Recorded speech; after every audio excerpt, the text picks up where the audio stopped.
Nos peuples, nos hommes et femmes d'affaires, et nos jeunes en particulier, n'en peuvent plus d'attendre de voir lever les barrières qui morcellent le continent, entravent son développement économique et perpétuent la misère, alors même que l'Afrique regorge de richesses.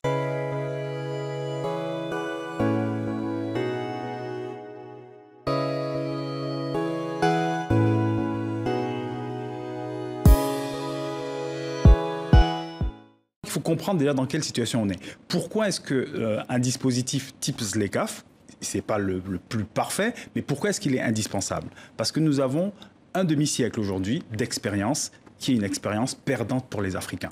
Qu'est-ce qui caractérise cette expérience? On le voit avec la crise du Covid-19, c'est que les pays africains dans leur ensemble sont très dépendants des marchés occidentaux et des marchés industrialisés pour aller vite. C'est l'ancien modèle colonial. On exporte des matières premières, on importe des biens manufacturés, on détruit notre économie locale et à l'arrivée, qu'est-ce qu'on a? On a une économie qui n'arrive pas à nourrir 1,2 milliard d'habitants. La terminologie de la ZLEC, c'est un accord de libre-échange.